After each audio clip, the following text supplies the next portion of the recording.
Actually এই এনক্ৰোচমেণ্ট প্ৰচেছটো কিছুমান তৃতীয় মই জনাত কিছুমান তৃতীয় থাৰ্ড পাৰ্টি ইনষ্টিটিউশ্যনত এইটো হৈ আছে আৰু সেইটোৰ পৰাই কিছুমান পশ্চিম ছাইডৰ পৰা কিছুমান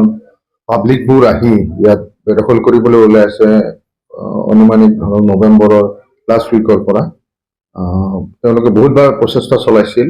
কিন্তু আমাৰ মানে ফিল্ড ষ্টাফবিলাকৰ অহৰহ পেট্ৰলিং ডিউটিত এইবোৰ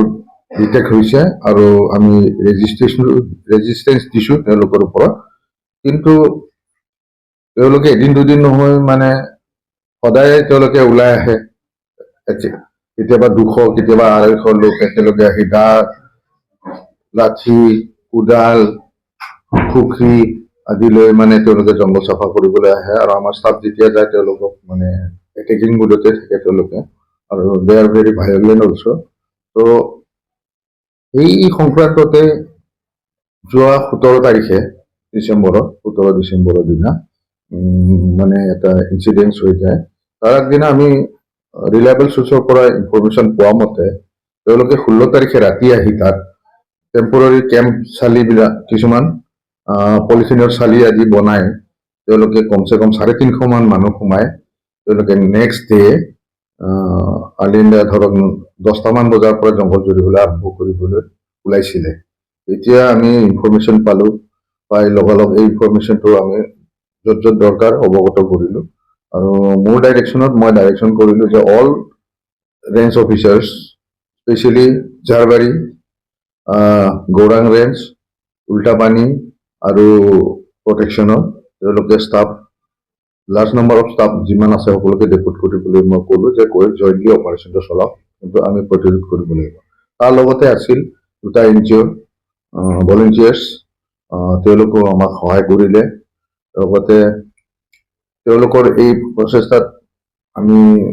শলাগ ল'ব লাগিব কাৰণ তেওঁলোকে ৰাতিপুৱা প্ৰায়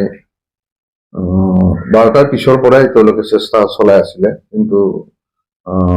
দুষ্কৃতিকাৰী বা বেদখলকাৰীবোৰ যোৱা নাছিল একচুৱেলি তেওঁলোকে ৰিকুৱেষ্টো কৰিছিলে যে আপোনালোকে ওলাই যাওক এইটো মানে নেশ্যনেল পাৰ্ক হয় আৰু এই বস্তুটোতো আমাৰ প্ৰপাৰ্টি নহয় না ৰাজ্যৰ প্ৰপাৰ্টি BTCৰ প্ৰপাৰ্টি হয় এইটো এটা এছেটছ তো তেওঁলোকক বুজাবলৈ চেষ্টা কৰা হ'ল আৰু ময়ো কৈছিলোঁ যে পৰাপক্ষত যেন কোনো আনৱান্টেড চিটুৱেশ্যনবিলাক ক্ৰিয়েট নহয় কিন্তু আল্টিমেটলি ভাইলেণ্ট বেদখলকাৰীবিলাক আগুৱাই আহিলে আৰু আমাৰ ষ্টাফবোৰক কথা নুশুনি তেওঁলোকে প্ৰায় এটেকিং মুডত আহিলে তেতিয়া আমাৰ ষ্টাফো পিছুৱাব লগা হ'ল আৰু যেতিয়া পিছুৱাব লগা হ'ল তেওঁলোকে নিজৰ প্ৰচেষ্টাৰ বলত মোৰ ডাইৰেকশ্যনত তেওঁলোকে ব্লেংক ফায়াৰ 24 মান কৰিব লগা হৈছে এইদিনা আৰু ফলস্বৰূপে পিছত তেওঁলোকে পিছুৱাই গ'ল দেৰিকৈ আৰু এই কথাটো আমি পুলিচকো জনাইছোঁ পুলিচৰো এটা টীম গৈছিলে বৰ্ডাৰ DSP নেতৃত্বত আৰু তেওঁলোকেও আমাৰ ষ্টাফসকলক বহুত সহায় কৰিলে সহায় কৰি কোন কোন এৰিয়াত এই মানে এনক্ৰচমেণ্ট হ'বলৈ গৈ আছে এইখিনি এৰিয়াও তেওঁলোকে আইডেণ্টিফাই কৰিলে এইটো যেনে মেইনলি ৰাইট নাম্বাৰ 7 আৰু 8ৰ মাজতে হয় এই দুটাৰ মাজত হৈ আছিলে তো তেওঁলোকে যোৱালৈকে কিন্তু আল্টিমেটলি দুষ্কৃতিকাৰীবিলাক ওলাই গৈছিল আৰু আমি আইডেণ্টিফাই কৰি তাৰ মাজতেই এজন আছামীও ধৰা হৈছে আৰু তেওঁক জুডিচিয়েল কাষ্টডিত নেক্সট ডে দিয়া হৈছে 18 তাৰিখে আৰু মেজিষ্ট্ৰেট এনকুৱাৰী এটাও কৰিবলৈ দিয়া হৈছে তো সেইকাৰণে মই কওঁ যে এটাই মই আপোনালোকৰ সংবাদ মাধ্যমৰ মাজেৰে জনাবলৈ খোজোঁ যে যিবোৰ দুষ্কৃতিকাৰী বা এনক্ৰচাৰ্ছবিলাক আহি চিগনা জহলৰ ওপৰত যোনখিনি ফৰেষ্টৰ মাটি বেদখল কৰিবলৈ ওলাইছে তেওঁলোকক অনুৰোধ জনাওঁ যে এইটো আপোনালোকৰে প্ৰপাৰ্টি হয় এইটো প্ৰপাৰ্টি অফ BTC হয় এটা এছেটছ হয় নেশ্যনেল প্ৰপাৰ্টি হয় ইয়াত যেন কোনো আহি এনেকুৱা বেদখল নকৰে তাৰ বাবে মই অনুৰোধ জনালোঁ আৰু আমিও কিছুমান বস্তু তলে তলে ইনভেষ্টিগেশ্যন টাইপো কৰি আছোঁ যে খবৰ ল'ব কাৰণ দুষ্কৃতিকাৰীয়ে সঁচা কথাটো কেতিয়াও নকয় ধৰা পৰিলে সিহঁতে মিছগাইড কৰিব ওলায় তো সেইকাৰণে কওঁ যে আমাৰ ফালৰ পৰাও আমি চাই আছোঁ যে অনুসন্ধান কৰি যদি পাওঁ কোনোবা তেওঁক আইন অনুযায়ী ব্যৱস্থা লোৱা হ'ব আৰু বৰ্তমান গভৰ্ণমেণ্টৰ PM ছাৰ PM ফৰেষ্ট তেওঁকো শলাগ ল'ব লাগিব তেওঁ অহৰহ এইটোৰ ওপৰত আমাৰ পৰা ফিডবেক লৈ আছে আৰু তেওঁ নিজে প্ৰচেষ্টা নিজৰ ফালৰ পৰা চলাই আছে যে কেনেকে এই বেদখলকাৰী মুক্ত কৰিব পৰা যায় সেই এৰিয়াটো। সেইকাৰণে আমি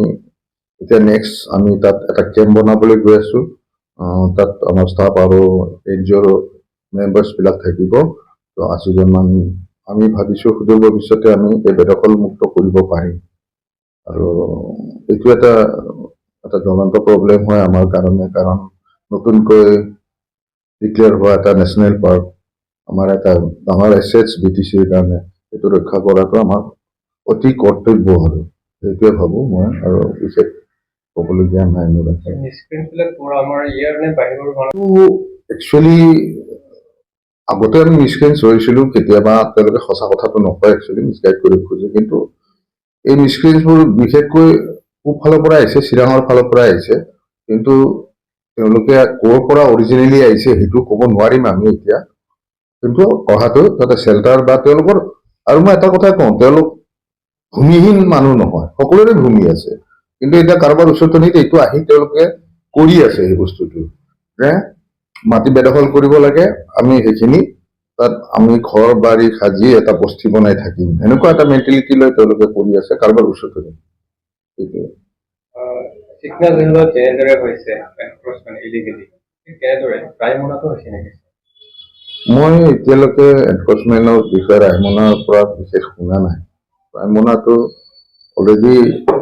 ৰায়মনা এৰিয়াটো অলৰেডি ছেফ জ'নত আছে, কাৰণ ৰায়মনাত বেদখল হোৱাৰ চান্স অলপ কমেই আছে, কাৰণ চিগনাজহলাও জিঅ'গ্ৰাফিকেল কনফিগাৰেশ্যনটো it's quite different from Raimona. আৰু ৰায়মনাৰ ভিতৰত কোনো ফ্ৰিঞ্জ এৰিয়াতে যিখিনি পাব্লিক আছে, কিন্তু ভিতৰত নাই, up to Indo Bhutan border. কিন্তু আমাৰ হ'ল কি, আমাৰ চিগনাজহলাৰ পিছফালেও ভূটান বৰ্ডাৰৰ ওচৰে পাজৰে ফৰেষ্ট ভিলেজ আছে, পাব্লিক আছে,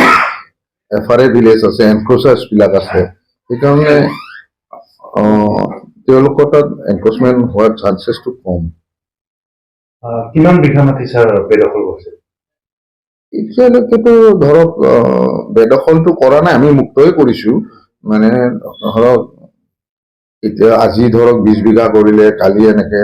মানে তেওঁলোকে চাফা কৰিছে একচুৱেলি এৰিয়াটো, কিন্তু বেদখল কৰিব পৰা নাই, দখল কৰিব পৰা নাই এতিয়া। আসামীজনৰ নাম কি আছিল? আসামীজনৰ মই কৈ আছো আপোনাক, তেওঁৰ নামটো মই চাম বড়ো হয়, মই একজেক্ট নামটো পাহৰিলোঁ এতিয়া।